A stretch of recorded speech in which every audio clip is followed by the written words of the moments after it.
Setiap pekerjaan, setiap panggilan, setiap peran, setiap kehidupan sangat penting bagi kesejahteraan keseluruhan tubuh Kristus. Seperti yang dikatakan oleh Paus Pius ke-12 dalam ensiklik Tubuh Mistik Kristus tadi. Sungguh perlu dipahami dengan jelas, terutama zaman ini, ayah dan ibu dari keluarga-keluarga dan mereka yang menjadi orang tua rohani melalui baptisan, dan khususnya para awam yang membantu hierarki gereja dalam menyebarkan kerajaan penebus ilahi, menempati tempat terhormat dalam komunitas Kristen.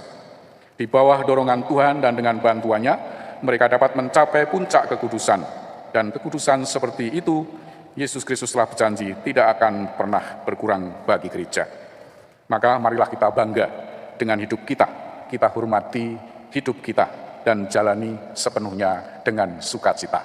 Ingat, kalian semua, kita semua adalah very, very important person. Orang-orang yang sangat penting dalam tubuh gereja.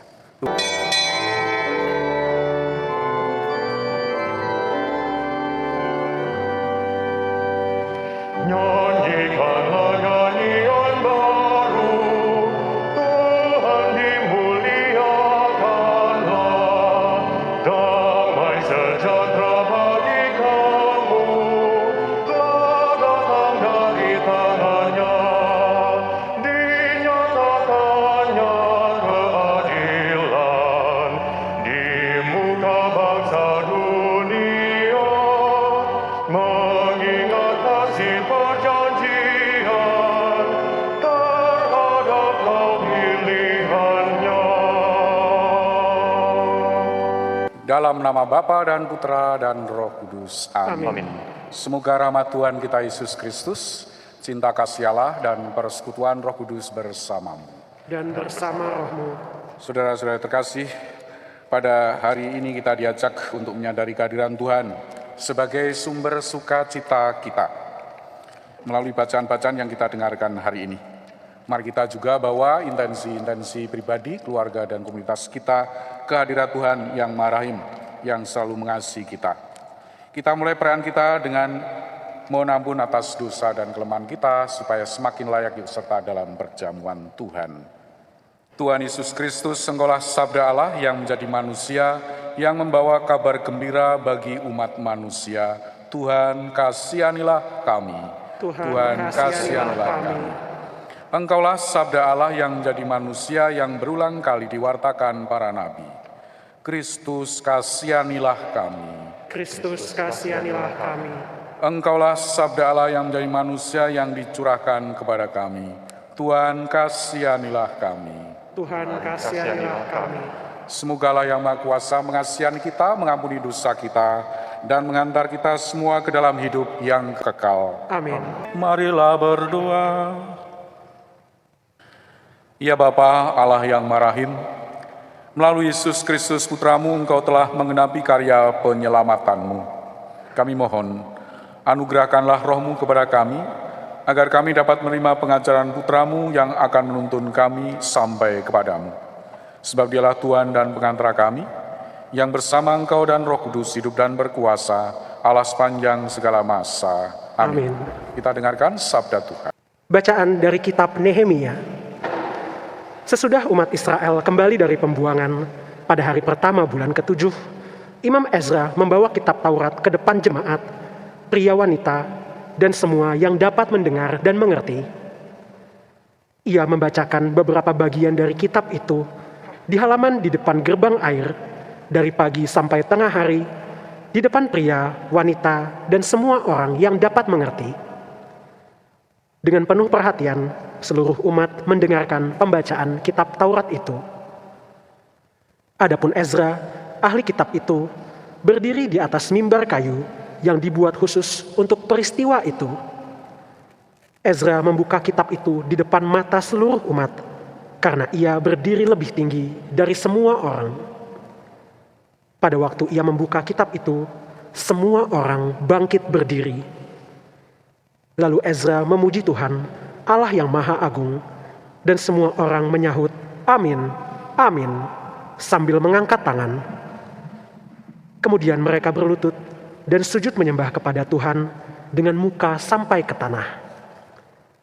Bagian-bagian kitab Taurat Allah dibacakan dengan jelas, dengan diberi keterangan-keterangan sehingga pembacaan dimengerti.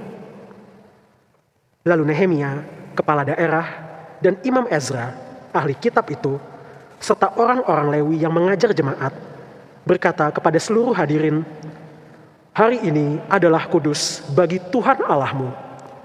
Jangan kamu berduka cita dan menangis." Karena semua orang itu menangis ketika mendengar kalimat-kalimat Taurat. Lalu berkatalah Imam Ezra kepada mereka, "Pergilah, makanlah sedap-sedapan dan minumlah minuman manis, dan berikanlah sebagian kepada mereka yang tidak sedia apa-apa. Sebab hari ini kudus bagi Tuhan kita. Jangan bersusah hati, tetapi bersukacitalah karena Tuhan, sebab sukacita karena Tuhanlah perlindunganmu." Demikianlah sabda Tuhan, syukur kepada Allah. Sabdamu ya Tuhan adalah roh dan kehidupan. Sabdamu ya Tuhan adalah roh dan kehidupan. Taurat Tuhan itu sempurna, menyegarkan jiwa. Peraturan Tuhan itu teguh, memberikan hikmat kepada orang bersahaja. Sabdamu ya Tuhan adalah roh dan kehidupan. Titah Tuhan itu tepat, menyukakan hati. Perintah Tuhan itu murni, membuat mata berseri.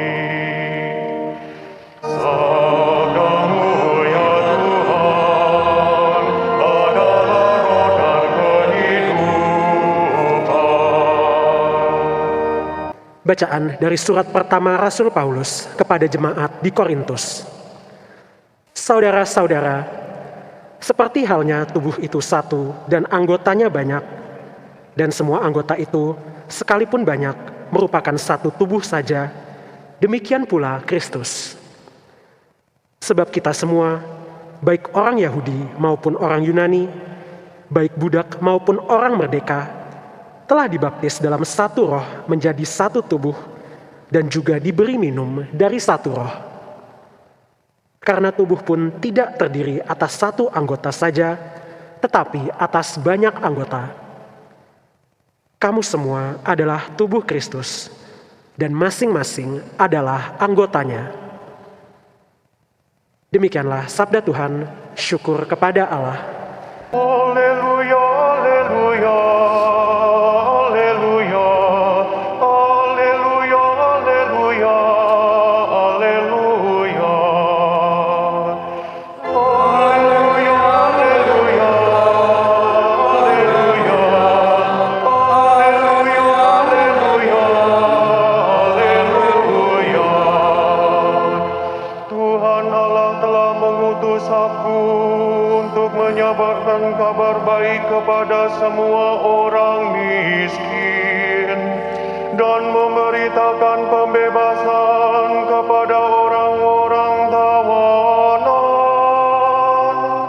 Haleluya, haleluya, haleluya, haleluya, haleluya, haleluya. Tuhan bersamamu. Dan bersamamu. Inilah Injil suci menurut Lukas. Dimuliakanlah Tuhan.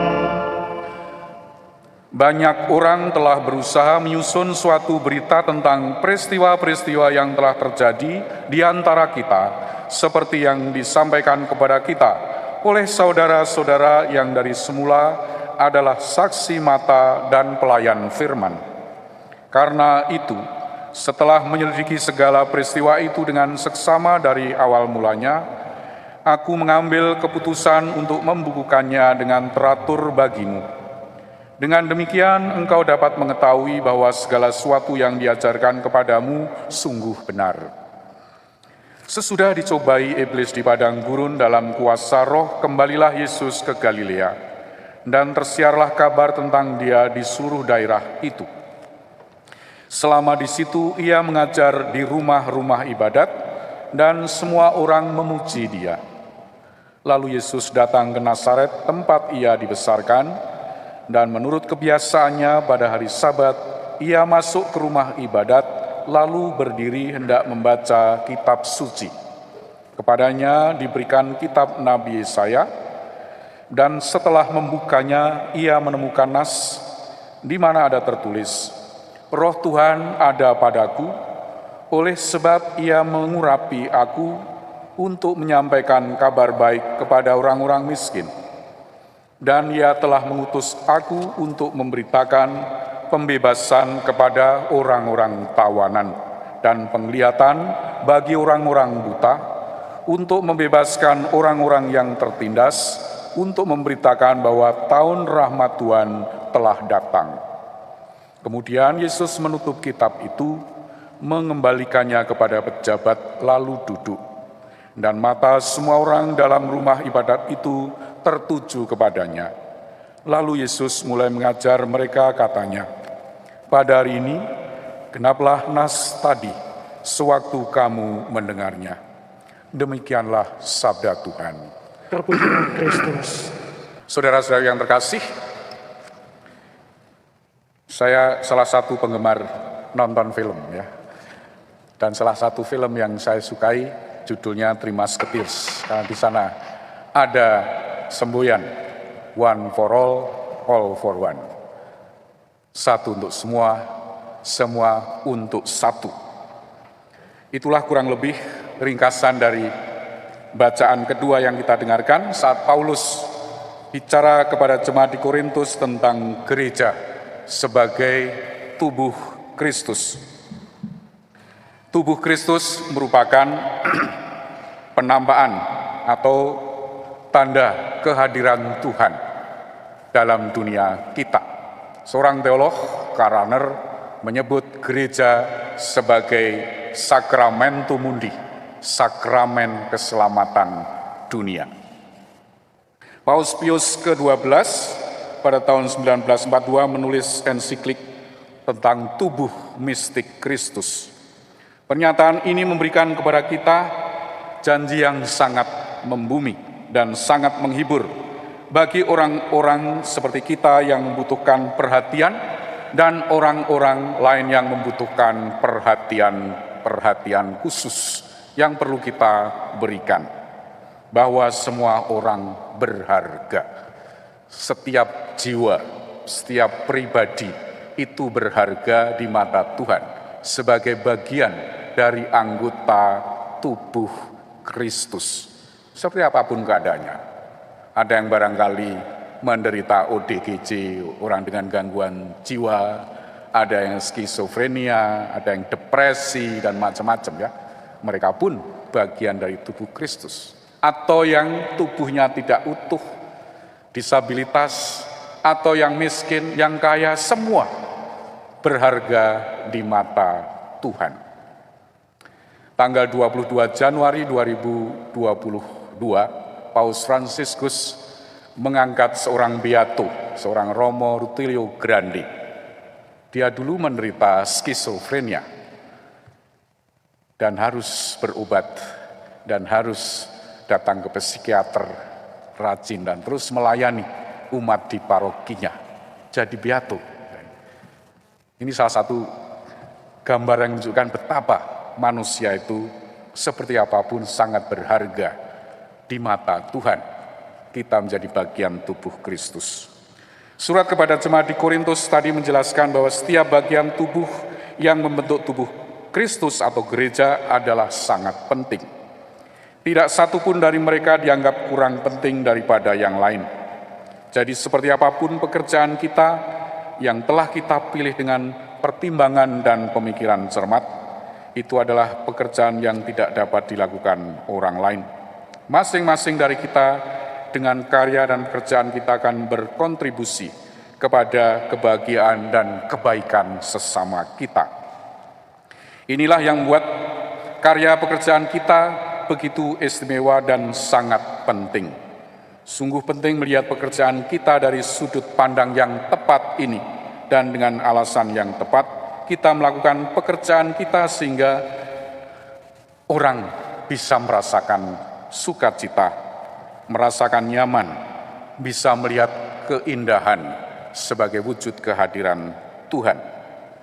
Prinsipnya siapapun saya, siapapun Anda, entah perawat, mekanik, sekretaris, pastor, nelayan, guru, siapapun, akan menyumbangkan apa yang membawa kebaikan bagi diri kita masing-masing dan sesama kita.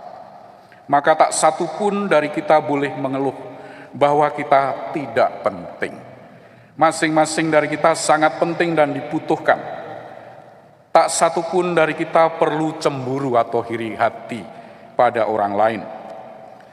Kita tidak dapat melakukan pekerjaan yang menjadi panggilan hidup orang lain. Anda tidak dapat mengambil pekerjaan yang menjadi panggilan saya. Tidak ada yang ditahbiskan di sini selain saya ya. Masing-masing punya kekasan, punya peran. Saya akan memperoleh keselamatan jiwa saya dengan melakukan yang terbaik sesuai dengan kemampuan saya. Demikian pun Anda. Anda akan menyelamatkan jiwa Anda dengan menjalankan pekerjaan yang menjadi panggilan Anda. Maka tidak perlu iri hati satu sama lain, karena kita tidak menemukan keuntungan apapun dari iri hati itu.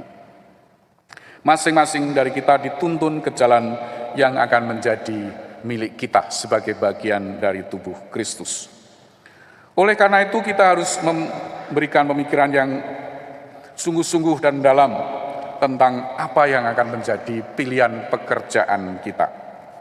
Orang yang paling tidak bahagia di dunia barangkali adalah orang yang menjalankan pekerjaannya tapi keliru, ya, merasa itu bukan pilihan, lalu tidak merasa bahagia. Saya dulu pernah menjadi pendamping para frater dan frater-frater tidak bahagia. Yang milih untuk jadi frater sebenarnya orang tuanya, ya, bukan dirinya sendiri. Kadang-kadang karena individu tidak menyadari betapa pentingnya mempersiapkan hidup itu selangkah demi selangkah.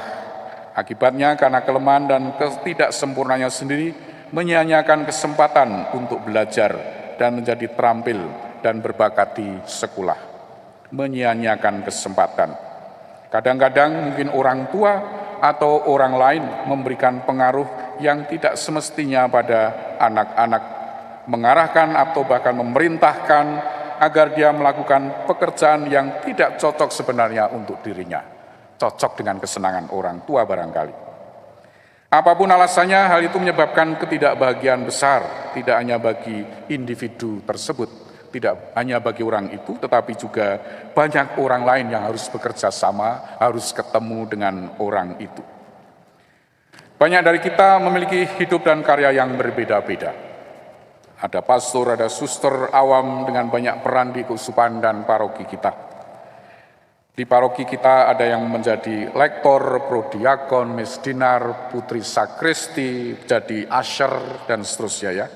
Setiap orang melakukan tugas dengan sungguh-sungguh akan memberikan kontribusi besar dalam bangun gereja sebagai tubuh Kristus. Kita berharap semua memiliki semangat melayani seperti Kristus yang datang, bukan untuk dilayani tetapi untuk melayani. Seperti Kristus yang membasuh para muridnya, seperti Kristus yang menyerahkan hidup untuk para murid dan sahabatnya. Melayani dengan kasih yang membuat orang lain merasa kerasan, tinggal bersama, hidup bersama, menunjukkan kehadiran Tuhan dalam hidup sehari-hari. Kristus datang untuk memberitakan kabar baik bagi orang miskin, pembebasan bagi orang tawanan, itu artinya menghadirkan sukacita dalam hidup sehari-hari. Inilah jalan kekudusan kita sebagai anggota-anggota tubuh Kristus. Setiap pekerjaan, setiap panggilan, setiap peran, setiap kehidupan sangat penting bagi kesejahteraan keseluruhan tubuh Kristus. Seperti yang dikatakan oleh Paus Pius ke-12 dalam ensiklik Tubuh Mistik Kristus tadi. Sungguh perlu dipahami dengan jelas, terutama zaman ini, ayah dan ibu dari keluarga-keluarga dan mereka yang menjadi orang tua rohani melalui baptisan, dan khususnya para awam yang membantu hierarki gereja dalam menyebarkan kerajaan penebus ilahi, menempati tempat terhormat dalam komunitas Kristen. Di bawah dorongan Tuhan dan dengan bantuannya, mereka dapat mencapai puncak kekudusan. Dan kekudusan seperti itu, Yesus Kristus telah berjanji tidak akan pernah berkurang bagi gereja. Maka marilah kita bangga dengan hidup kita, kita hormati hidup kita, dan jalani sepenuhnya dengan sukacita. Ingat, kalian semua, kita semua adalah very, very important person. Orang-orang yang sangat penting dalam tubuh gereja. Tuhan memberkati. Agunglah misteri iman kita.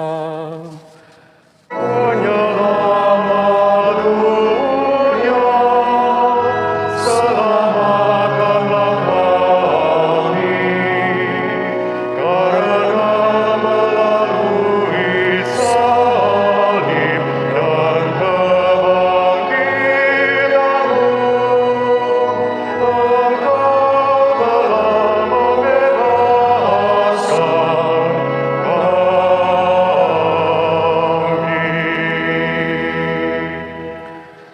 Allah Bapa yang marahim, kami bersyukur atas Ekaristi ini.